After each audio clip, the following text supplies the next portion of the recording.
Hello everyone!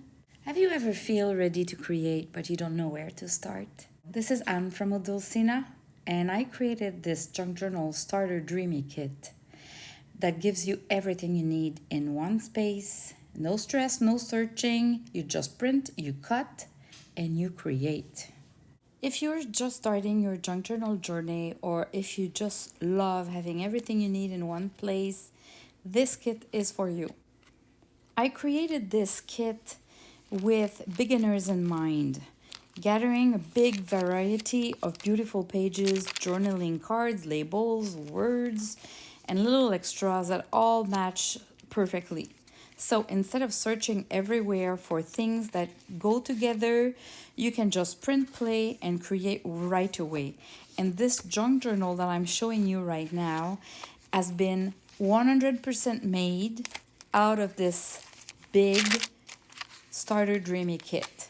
The Starter Dreamy kit is a small scale version of full pages or full sizes tags and labels that you can find in different kits that I sell on my Etsy shop.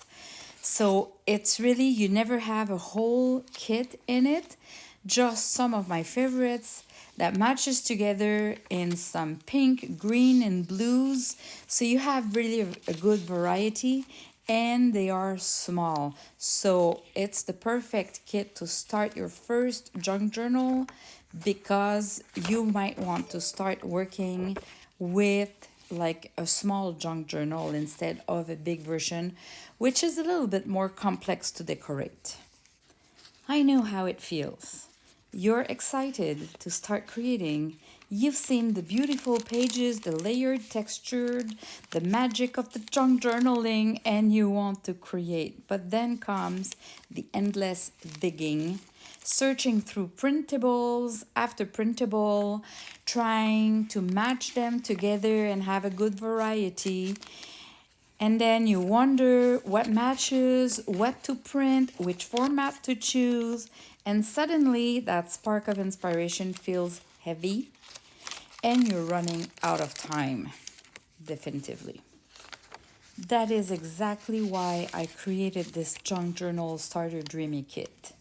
It's to take away the confusion and bring back the joy and easiness. Everything here is designed to work beautifully together so you can stop searching and start creating. You don't have to buy multiple digital kits to have a good variety and start your junk journaling journey if you're not even sure you're gonna love it, right? Even if you're not a beginner, if you only print PDF files and you're not familiar with resizing digitals, this kit is for you because I resized it all for you.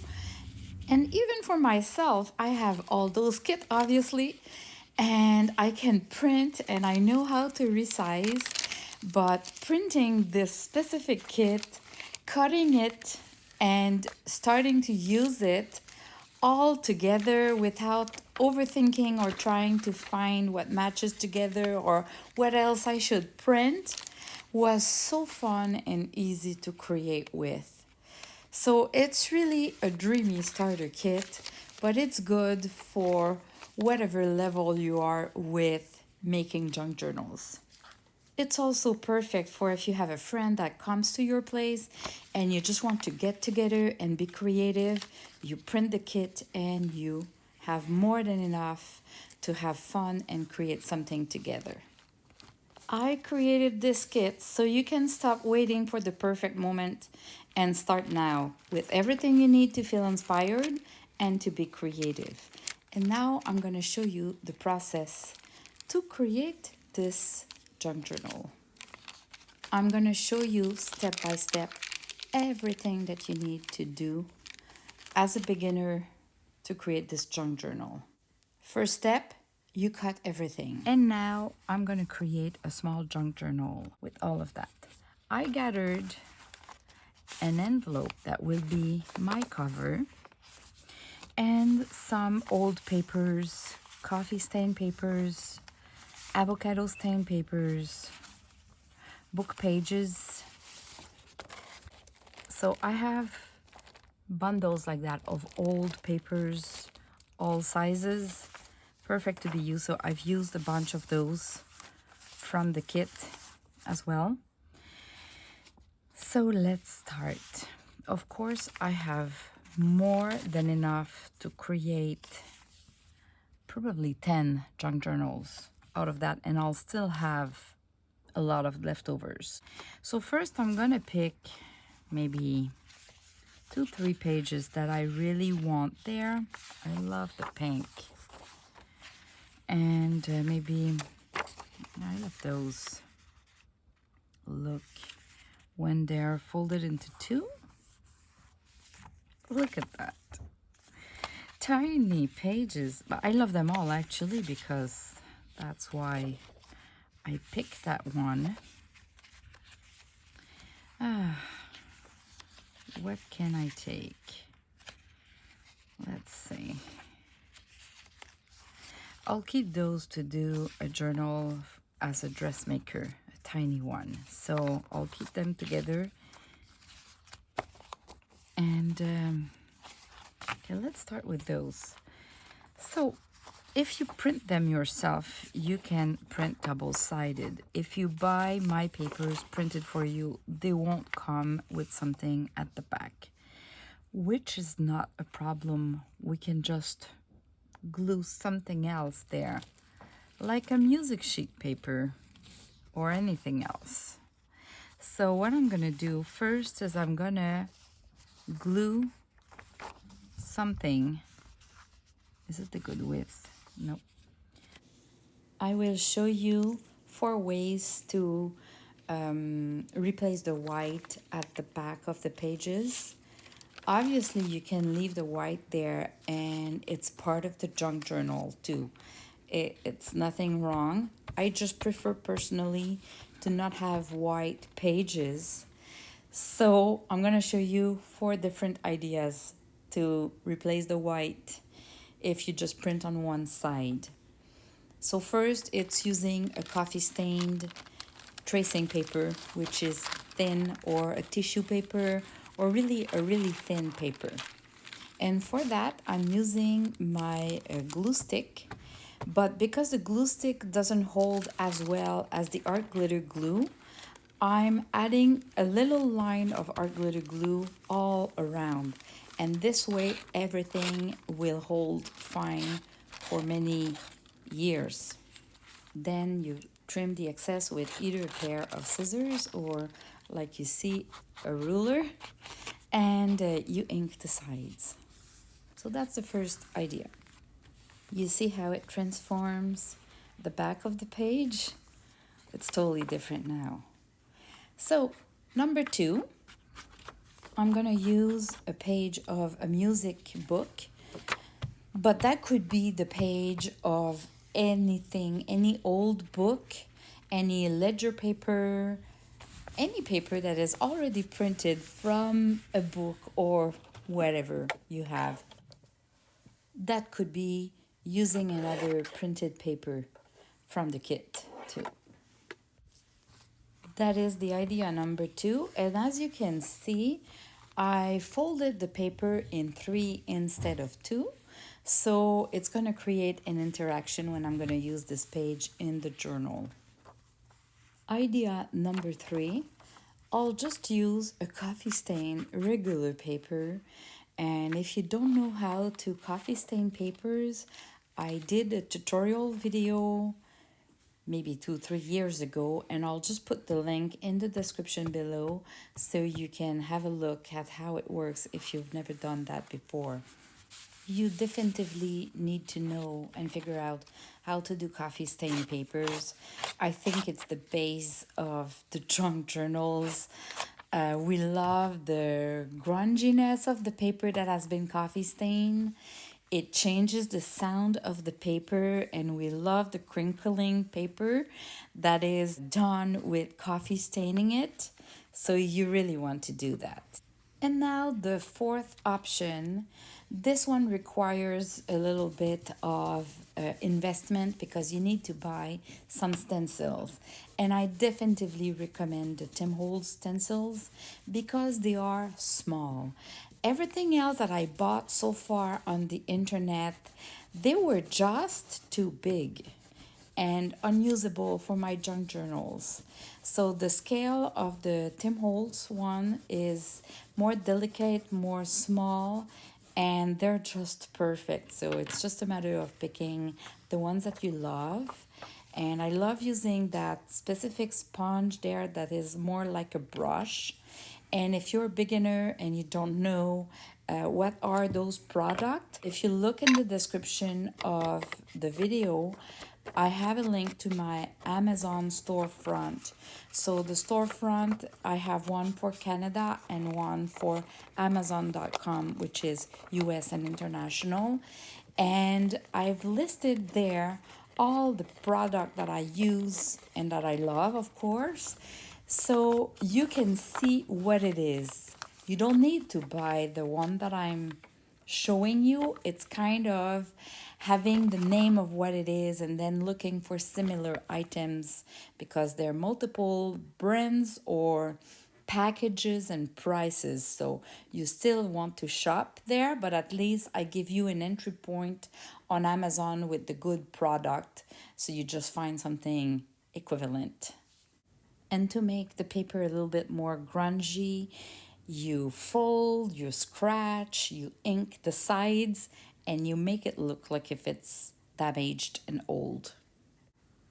So for this journal, I decided to use these pages from the dressmaker kit. I just love those dresses and the colors of those pages. And then I used the envelope that is the cover, and I played with the different papers that I had that I showed you at the beginning. And I just inserted those design pages that I stenciled at the back, between a book page, between a coffee stain paper, between an old ledger book page. So you just want to mix the width and the length, the texture and the type of papers. You want about 8 to 10 pages maximum. It looks small, but we're going to add pockets and tags and it's going to become very, very bulky if you have more than that amount of pages to start with, because this is just a one signature journal. Then you want to place them perfectly.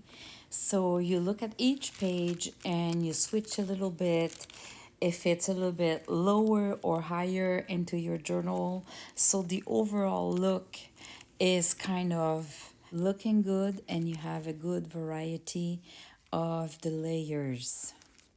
And now I'm going to show you how to attach everything together. So I'm using a big dictionary. So you just need a big book and you open it in the middle. I use a ruler to kind of press down all the pages in the middle of this dictionary so the crease is all aligned together, and I use paper clips to hold everything together. I'm going to use a scrap piece of paper, measure it to match the length of my journal. So this is my tip for not measuring and having to calculate. Then I fold it into two. This is the middle, right? And then I'm going to decide if I want about an inch from the top. So I fold it at about an inch. And this way I have 3 folds on my scrap piece of paper. And these are the holes that I need to make. The hole in the middle and one on each side. That will be, obviously, because I folded the paper together, they'll be exactly at the same space compared to the middle point. So you use a big needle, a punch, whatever you want, and you make your little holes in the crease of the dictionary because this will keep all the pages aligned together. And then you just go back again and make sure that the holes are big enough. You're gonna have to get an embroidery thread or any thread, but the one that I recommend you that is in my Amazon storefront is a flat wax thread.